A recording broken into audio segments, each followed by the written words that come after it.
Merhaba arkadaşlar. Çok kısa bir video yapmaya çalışacağım. Nalıncı dedelerden size bahsetmek istiyorum. İstanbul'da yaşamış zatlar bunlar. Bunlardan öncelikle birinci olarak Nalıncı Memi Dede, diğer ismiyle Yatağan Dede. Bu insan Unkapanı'nda yaşamış. Burada nalıncılık yapıyormuş. Fakat şöyle bir hikayesi var. Aslında kendisi hayatı boyunca ne balta ne keser bir şey kullanıp ne tahta kesmiş ne bir şey yapmış. Yani böyle bir eylemde bulunmamış hiçbir zaman. Bir gün cezbeye düşüyor ve otomatik olarak nalın yapmaya başlıyor. O cezbenin etkisiyle. Yani o ilim de ona iniyor bir anda. Hani vehbi bir şekilde alıyor bu eğitimi. Şimdi nalın ne demek? Nalın yani tahtadan yapılan ayakkabı gibi diyelim.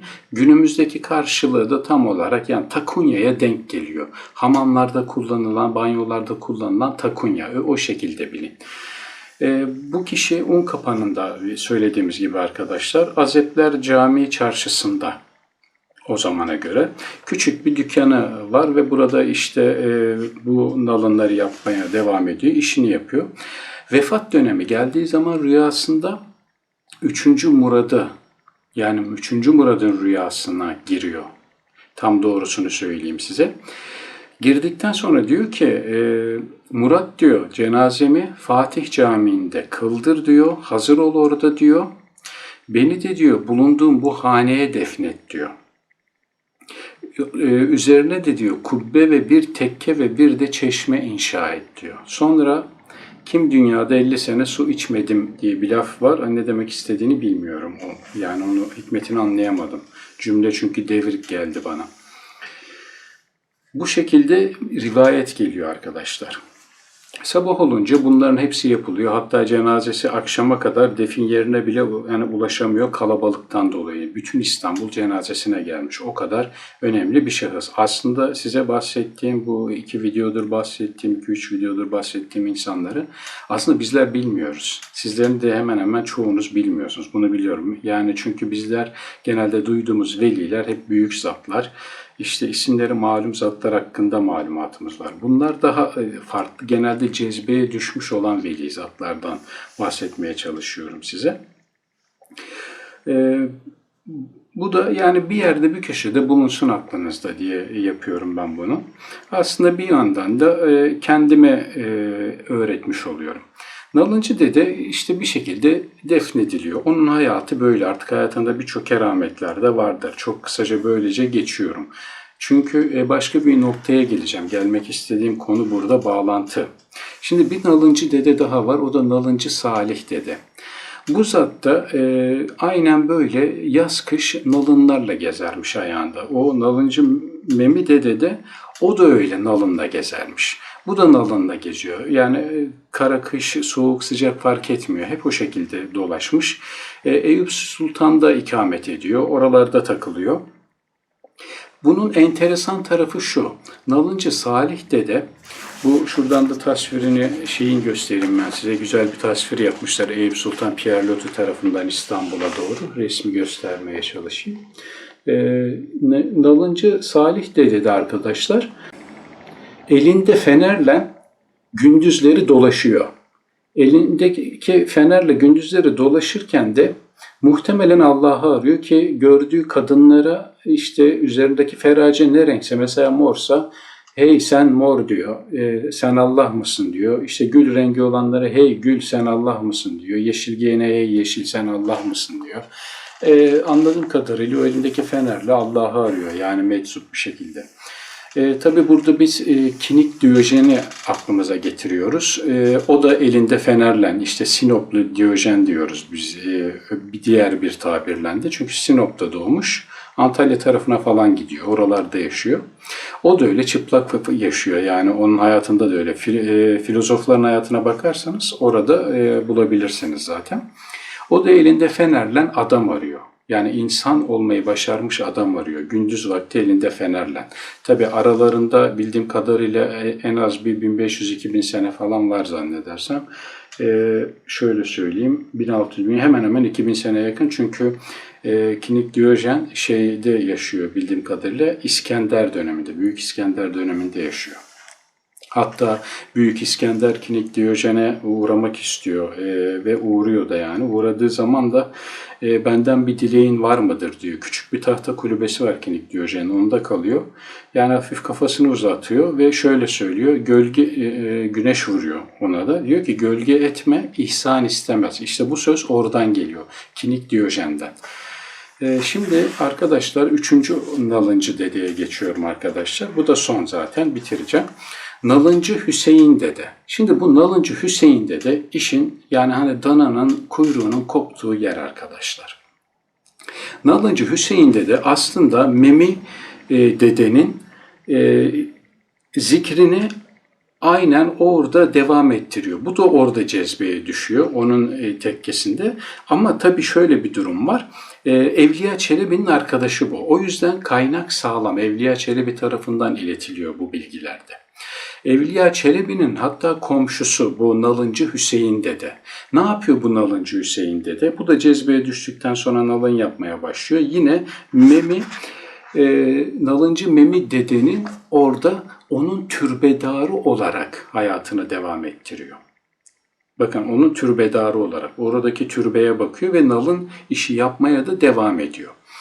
Şimdi bu zatta aynen ona manevi bir bağlılığı var. Hani sandukadan mı mürşitlik yoksa eskiden küçüklüğünde yetişti mi bilmiyorum ama aralarında belirli bir yaş farkı olduğu benim anladığım kadarıyla okuduğumdan öyle. Hani sanki görmeden ona bağlanmış gibi ya da çok küçük yaşlarda bağlanmış gibi.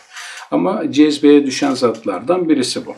Yine o da o Unkapanı'ndaki dergahta devam ediyor. Türbede türbe bakımına devam ediyor. Ayrıca nalın yapmaya devam ediyor.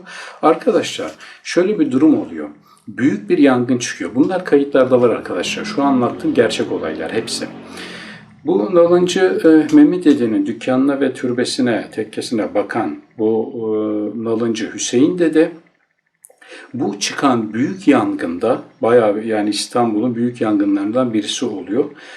Dükkanından dışarı çıkmıyor. Çok kişi geliyor ona, çık diyor, bak yanacaksın diyor. Yani çok şiddetli çünkü her yer tahta ve onun bulunduğu o türbe ve dükkan özellikle komple tahtadan yapılma. Hani yanmama diye bir durum yok. Diyor ki onlara, öfkeleniyor bir de, yani kızıyor, yani çekiştirenlere karşı bile ittiriyor, çıkmıyor. İnadına çıkmıyor. Ölümüne çıkmıyor, içeride kalıyor. Diyor ki burası dedemin dükkanıdır. Yansam da buradan çıkmazam. Çıkmam yani diyor. Beni buradan çıkaramazsınız diye feryat figan ederek yani haykırarak söylüyor. Tabii insanlar yangın var çok da üzerinde durmayıp kendileri uzaklaşıyorlar, onu bırakıyorlar orada.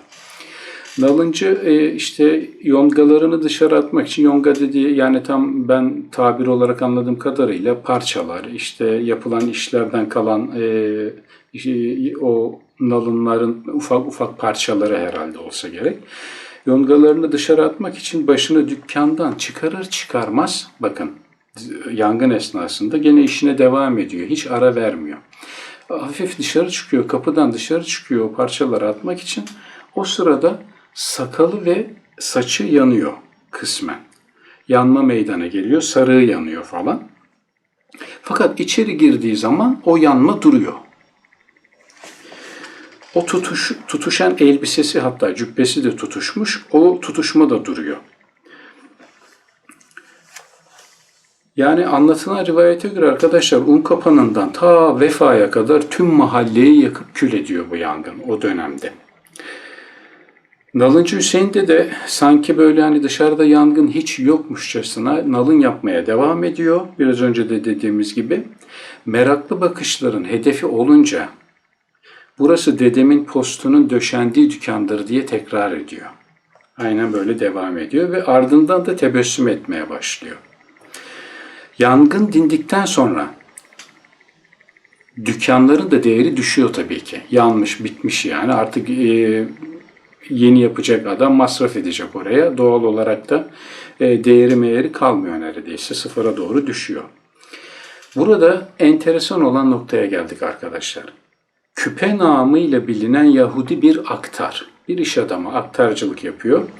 Dükkanların idaresinden sorumlu olan mütevelli heyetine normalde ödenen miktardan bir miktar fazlasını ödeyerek Nalıncı Hüseyin dediği dükkandan çıkarttırıyor. Zoraki. Yani bir zorbalık var burada arkadaşlar. Yani parayı verip düdüğü çalıyor ve onu da yerinde ne diyor? Bir nevi kovuyorlar onu oradan. Nalıncı Hüseyin de kovuluyor türbedar. Sonra bir gün bu Yahudi aktar dükkanın kepenkleri kaldırayım derken ağır olan kepenkler elinden kayıyor ve başı o kepenklerin altında kalıp eziliyor. Ve hayatını kaybediyor, ölüyor arkadaşlar. Bunun üzerine Merre Hüseyin Paşa'nın ağalarından bir vezir ağasıyla Hacı Subaşı gelip keşifte bulunuyorlar. Merak ediyorlar ne oldu, ne bitti diye. Çünkü enteresan şeyler duyuyorlar ki enteresan bir hadise bu. Yahudi aktarın ölü bedenini kaldırıp dükkanı tekrar Nalıncı Hüseyin dedeye geriye veriyorlar. Çünkü meseleyi anlıyorlar arkadaşlar. Yani düşünün, bu şiddetli yangına rağmen bir de Nalıncı Mehmet dedenin türbesinin üzerindeki kurşunlarda erime bile olmuyor. Ne tahtalar yanıyor ne bir şey. Bütün mahalle yanıyor, sadece orası kalıyor. Dokunmuyor. Şimdi arkadaşlar, bundan sonra da işi daha da teyit etme adına söyleyeyim. Sultan Murat Han, 3. Murat Padişah, o da merak edip geliyor. Ve incelemelerde bulunuyor, türbeyi ziyaret ediyor. Meselenin aslını idrak ediyorlar. Bunun üzerine fakirlere sadaka dağıtıyor. Şimdi arkadaşlar, konu tamamdır. Ben sadece şunu diyeceğim. Bu anlatılan meselenin, ki kayıtlarda var bu arkadaşlar, neresini tesadüfle izah edebilirsiniz? Bunu tesadüfle izah etmeye mahal var mı?